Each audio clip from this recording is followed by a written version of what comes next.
I'm Charles Gracie. I've been doing jiu-jitsu for my whole life. Normally people ask me when I started, and I normally pick the age 5. But pretty much my dad introduced me to jiu-jitsu as I born. Takes me almost every day on the mat. The Gracie family has been doing jiu-jitsu since we opened our first academy in 1925. So today is 2022, it's almost 100 years already. We are the biggest martial arts family in the world. Everybody's involved in jiu-jitsu in the family, especially the male ones. We have several other female black belts, members of the Gracie family. We'll start in Rio de Janeiro, Brazil. Like I said, we opened our first school, my grandfather and my granduncle, in 1925. And after that, with my grandfather he's a big visionary, and he brought the best when he learned jiu-jitsu from the Japanese professor, and then he makes some change. That's why people start calling Brazilian jiu-jitsu, because it will be different from the Japanese jiu-jitsu. And with a lot of change, when you learn directly from the Gracie family members, we call her the Gracie Jiu-Jitsu. So, I've been doing this for my whole life. I'm gonna be 58 now in July. It's funny because people asking those questions as well. Hey, when you start teaching? When you have your own business?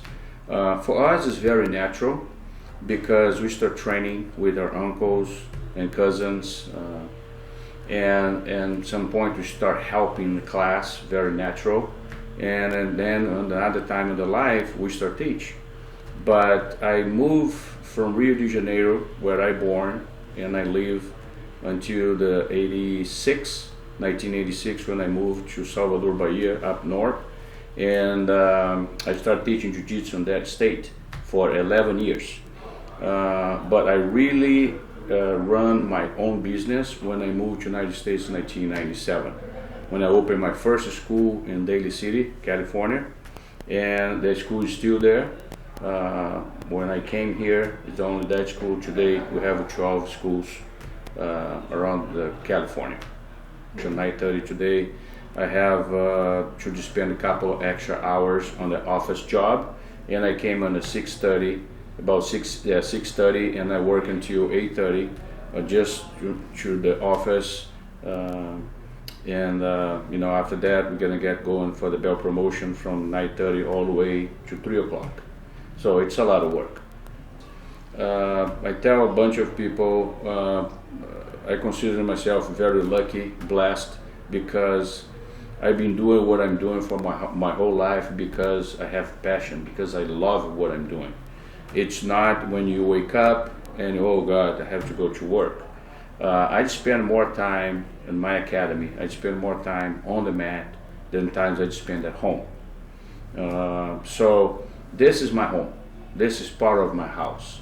So when students coming in and wants to sign up, give us opportunity to train, I treat them as a family because they are in my house.